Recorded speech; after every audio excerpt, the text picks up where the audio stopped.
슬픈 마음 있는 사람 예수 이름 믿으면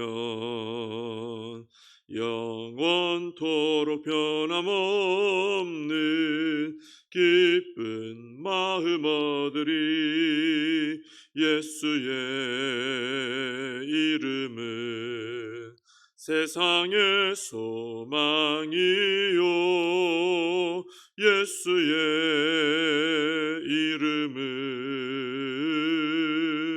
천국의 기쁨일세. 거룩하신 주의 이름 너의 방패 삼으라. 환난 시험 당할 때에 주께 기도드려라. 예수의 이름은 세상의 소망이요, 예수의 이름은 천국의 기쁨일세. 존귀하신 주의 이름 우리 기쁨 되도다. 주의 품에 안길 때에 기뻐 찬송 부르리. 예수의 이름은 세상의 소망이요, 예수의 이름은 천국의 기쁨일세. 우리 갈 길 다간 후에 보좌 앞에 나가 왕의 왕께 경배하며 면류관을 드리리. 예수의 이름은 세상의 소망이요, 예수의 이름은 천국의 기쁨일세. 사도신경으로 신앙 고백하시겠습니다. 전능하사 천지를 만드신 하나님 아버지를 내가 믿사오며 그 외아들 우리 주 예수 그리스도를 믿사오니 이는 성령으로 잉태하사 동정녀 마리아에게 나시고 본디오 빌라도에게 고난을 받으사 십자가에 못 박혀 죽으시고 장사한 지 사흘 만에 죽은 자 가운데서 다시 살아나시며 하늘에 오르사 전능하신 하나님 우편에 앉아 계시다가 저리로서 산 자와 죽은 자를 심판하러 오시리라. 성령을 믿사오며 거룩한 공회와 성도가 서로 교통하는 것과 죄를 사하여 주시는 것과 몸이 다시 사는 것과 영원히 사는 것을 믿사옵나이다. 아멘. 사도행전 4장을 보시겠습니다. 사도행전 4장 1절에서 12절까지 말씀을 제가 봉독해 드리겠습니다. 사도행전 4장 1절에서 12절까지입니다. 사도들이 백성에게 말할 때에 제사장들과 성전 맡은 자와 사두개인들이 이르러 예수 안에 죽은 자의 부활이 있다고 백성을 가르치고 전함을 싫어하여 그들을 잡음에 날이 이미 저물었으므로 이튿날까지 가두었으나 말씀을 들은 사람 중에 믿는 자가 많으니 남자의 수가 약 5천이나 되었더라.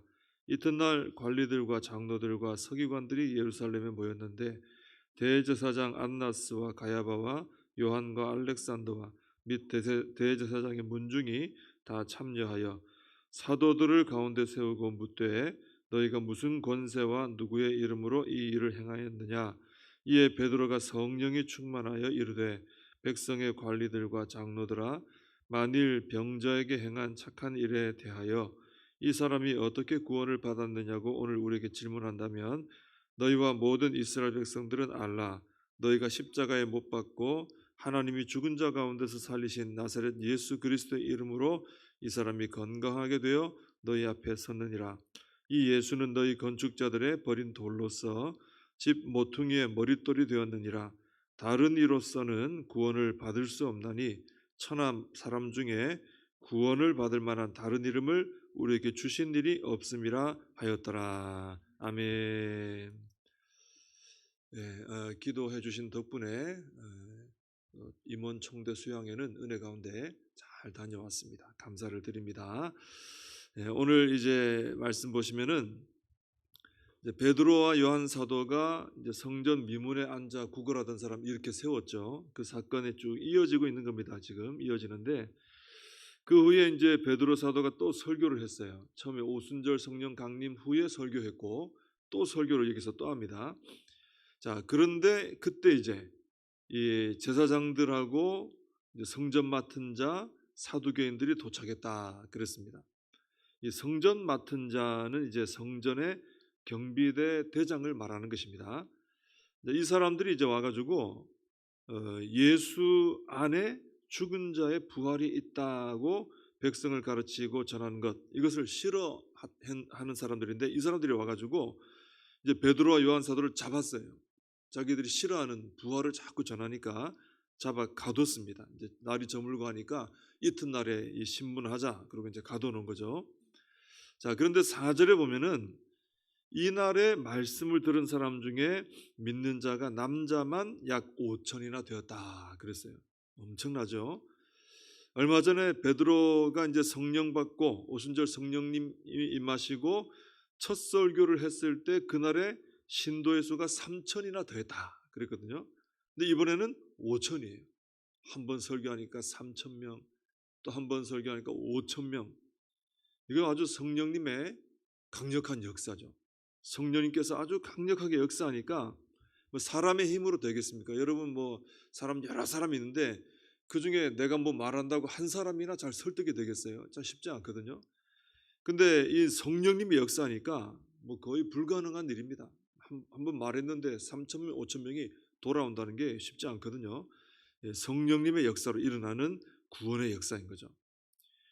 이렇게 부활의 복음을 전하는 것을 싫어하고 또 잡아 가두는 사람이 있어도 그 사람들이 이 복음의 능력을 막을 수는 없다는 거죠. 이 제사장들, 사두개인들, 성전 경비대장 이런 사람이 베드로, 요한 잡을 수는 있어요.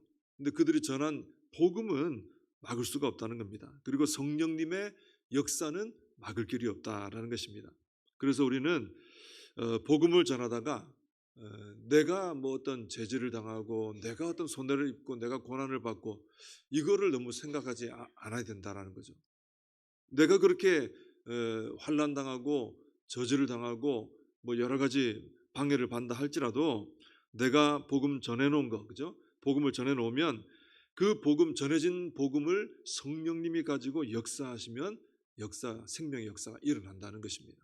내가 한다 생각하면은 이거 된다 안 된다 이런 판단에 설 수 있지만은 나는 그냥 말씀을 전하고 복음 전하고 성령님이 역사하시면 이런 역사 일어나는 겁니다. 지금 베드로, 요한은 갇혔는데 역사 일어났잖아요. 남자만 5,000명. 그러니까 여자와 아이들 다 합하면 엄청 많은 거죠. 근데 중요한 것은 우리가 순종하지 않으면 이런 성령의 역사는 일어나지 않는다는 것입니다. 베드로와 요한 사도가 말씀을 전하고 하니까 역사가 일어난 것이죠. 불순종 가운데는 성령님의 역사는 전혀 일어나지 않습니다. 그래서 우리는 항상 뭐부터 있느냐? 성령의 역사 일어나려면은 내가 하나님 말씀대로 일단 순종하는 생활이 있어야 되겠죠. 그게 있을 때 어떻게 성령이 역사하시나 기대하고 바라볼 수 있고 또 성령의 역사를 체험할 수 있는 것입니다. 순종이 참 중요한 것이죠. 우리는 무엇을 하든지 오늘 이 말씀 볼 때 성령님이 역사하시도록 기도해야 되겠다라는 깨달음을 얻게 됩니다. 베드로와 요한이 자기 힘으로 했더라면, 그죠? 첫째는 두려워서 전도를 못했을 거예요. 일단 두려워서 못했을 거고, 했어도 이런 열매는 거두지 못했을 것이 분명합니다. 그런데 베드로와 요한 사도가 전적으로 성령님의 지배를 받고 성령님의 능력으로 의지해서 전도하니까 이렇게 담대히 전하기도 하고 열매도 풍성하게 거두더라 하는 것입니다. 자, 여기서 우리가 깨달아야 되는 거죠. 사명을 내가 감당하고 있는데 내 사명 감당하는 것이 반드시 성령님이 역사하시도록 기도하고 성령님이 하시도록 내어드리는 순종이 필요하구나. 이것을 깨닫게 되는 것이죠. 내가 하면 어떻습니까? 두렵기도 하고 또 능력도 없고 잘 되질 않아요. 여러 가지 변수가 있습니다. 워낙 연약하니까요, 우리가. 근데 우리가 성령님을 의지하고 하면은 성령님이 한번 쫙 해주시면은 베드로 요한사도 갇혀도 성령님의 역사는 계속 일어나게 되는 것이죠. 우리가 사명 감당할 때는 그래서 반드시 성령님 저를 통해 역사해 주옵소서, 성령님 지혜를 주옵소서, 능력을 주옵소서, 성령님 역사해 주옵소서 하고 성령님을 의지해서 우리 사명을 감당해야 된다라는 것입니다. 자, 이렇게 가둬지고 이제 이튿날이 됐습니다. 예, 이튿날 되고 이제 아침이 되니까 관리들, 장로들, 서기관들 다 예루살렘 모였습니다. 또 대제사장 안나스, 가야바, 요한, 알렉산더 대제사장의 문중도 다 참여했습니다. 그러니까 예루살렘 유대 사회의 정치, 종교, 사회 모든 지도자들이 다 모인 거죠. 이 사람들이 사도들을 가운데 세우고 질문을 합니다. 너희가 무슨 권세와 누구의 이름으로 이 일을 행하였느냐? 그래서 베드로 사도가 답을 하는데 그 대답이 성령 충만한 가운데 또 답을 해요. 모든 게 성령 충만입니다. 이때 당시는 얼마나 충만했겠습니까? 그래서 베드로의 대답이 이제 8절에서 12절까지 나오는데 그 내용을 읽어보시면은 다 오직 예수예요. 오직 예수. 예수님께 다 초점이 맞춰져 있습니다. 이렇게 성령 충만하면 좋은 게 뭐냐? 오직 예수의 사람이 된다는 거예요. 오직 나, 그죠? 뭐 또 나 아니라도 어떤 사람 이렇게 중심이 되기 쉽단 말이죠. 근데 성령 충만하면 오직 예수의 사람이 되는 것입니다. 왜냐하면 성령님이 진리의 영이시기 때문에 성령 충만하면 그 진리의 영이신 성령님이 나를 예수님 알게 해주는 거예요. 예수님께로 인도해주고 예수님 사랑하게 해주고 예수님 믿게 해주고 예수님 증거하게 해주고 오직 예수의 사람이 되게 해준다라는 것입니다. 그래서 우리가 성령 충만한 이런 사람이 되어서 예수님의 사람으로 살아가야 된다라는 것이죠. 이 베드로는 너희가 이 십자가에 못 박고 하나님께서 죽은 자 가운데 살리신 나사렛 예수 그리스도의 이름으로 이 사람이 건강하게 되었다 하고 12절에 보면 아주 유명한 말씀을 합니다. 다른 이로서는 구원을 받을 수 없나니 천하 사람 중에 구원을 받을 만한 다른 이름을 우리에게 주신 일이 없음이라. 이 말을 합니다. 이 굉장히 중요한 말이죠. 구원에 관한 아주 놀랍고 정확한 선언입니다. 마귀는 자꾸 미혹을 하는데요. 마귀의 특징 미혹 아닙니까? 우리 신앙이 믿음을 가지지 못하고 넘어지게 하는 게 마귀의 미혹인데 마귀의 미혹 중에 하나가 뭐냐면은 예수님 말고도 다른 존재를 통해서도 구원받을 수 있다. 그죠? 또 다른 길을 통해서도 구원받을 수 있다. 이런 미혹을 합니다. 그럴 때 그거 가지고 막 논쟁하고 내 생각을 얘기하고 뭐 이론적으로 이래 가지고 그거 물리쳐지는 게 아닙니다. 그렇게 진리에 대해서 정면으로 도전해 올 때는 이런 말씀을 선포해서 악한 미혹을 물리쳐야 돼요. 일단은 내 안에서 물리쳐야 되는 거죠. 그 미혹을 받아들이면 내가 넘어지니까. 그래서 진리를 왜곡시키는 마귀의 공격은 정확한 진리의 선포로 이길 수 있습니다. 진리를 약간 살짝 꼬아서 공격하면은 바른 진리로 쫙 공격해야 그 거짓 진리, 거짓된 것이 물러가게 되어 있는 거예요. 그래서 우리가 이 말씀, 오늘 이런 이 4장 12절 이런 말씀은 우리가 알고 그럴 때마다 좀 외우고 선포하는 것이 참 중요한 것이죠. 자, 오늘 이 말씀 보면은 다른 즉 예수님 말고 다른 존재를 통해서는 구원받을 수 없다 분명히 말했습니다. 다른 어떤 신의 이름으로도 또 어떤 종교의 창시자도 어느 누구도 구원자가 될 수 없다는 거죠. 오직 예수님만 우리에게 구원을 주신다는 겁니다. 왜냐하면 하나님께서 천하 사람 중에 구원받을 만한 다른 이름을 우리에게 주신 일이 없기 때문에 하나님은 우리에게 이 구원을 베푸실 이름으로 오직 예수 그리스도라는 이름만 주신 거예요. 여러분 성경 어디를 읽어봐도 예수님 외에 다른 어떤 존재를 가리키면서 예수님 외에도 방법이 있는데 이 사람 믿으면 된다, 이 천사를 믿으면 된다 이렇게 말한 것이 성경에 단 한 군데도 없어요. 사도 바울이 위대하니까 사도 바울을 믿어라, 모세를 믿어라, 그죠? 뭐 누구를 믿어라 이런 거 전혀 없습니다. 오직 성경은 예수 그리스도 안에 구원이 있다. 예수 그리스도가 길과 진리와 생명 되신다라고 분명히 성경은 선언을 하고 있습니다. 예수님을 통하지 않고는 아버지께로 올 자가 없다 하셨어요. 그래서 예수님만이 하나님이 우리에게 내어주신 유일한 구원의 길이다. 이것을 성경은 아주 정확하게 강력하게 선포하고 있습니다. 우리는 이것을 붙들어야 되는 것이죠. 이게 붙들어지지 않으면은 자꾸 마귀가 자꾸 미혹하는 겁니다. 다양한 세상의 이론을 통해 아주 교묘한 이론을 통해서 압박을 해오죠. 그때마다 우리는 이 성경의 진리를 가지고 선언하고 선포하고 이겨내야 된다라는 것입니다. 오늘 이 말씀을 볼 때 우리는 한 가지 분명히 배우게 되는 게 있죠. 우리가 성령 충만해야 되겠구나. 성령 충만할 때 베드로 사도와 같은 이런 참 귀한 열매를 맺고 귀한 사역을 감당할 수 있겠구나. 우리 성령 충만을 위해서 열심히 기도하고 또 베드로처럼 오직 예수님만 구원의 길이 되신다라는 확신을 가지고 예수님을 전하는 삶을 살아가야 할 줄로 믿습니다. 기도하겠습니다. 하나님 아버지, 성령으로 충만한 것이 세상 어떤 일보다 복된 일인 것을 믿습니다. 하나님, 저희들 매우 연약합니다. 저희들이 참 너무나 귀한 사명과 직분을 받았지만은 저희들의 힘과 지혜로는 감당할 수 없음을 고백합니다. 저희들이 성령 충만하여서 성령님의 지배를 받고 성령님 의지에서 감당할 때 저희들을 통해서 베드로처럼 놀라운 성령님의 역사들이 일어나게 될 줄로 믿습니다. 항상 성령 충만을 위해 기도하는 저희들 되게 하여 주옵시고 오직 예수님만 구원의 길인 것을 믿고 전파하는 저희들이 되게 하여 주시옵소서. 예수님의 이름으로 기도하옵나이다. 아멘. 주님 가르쳐주신 기도로 예배를 마칩니다.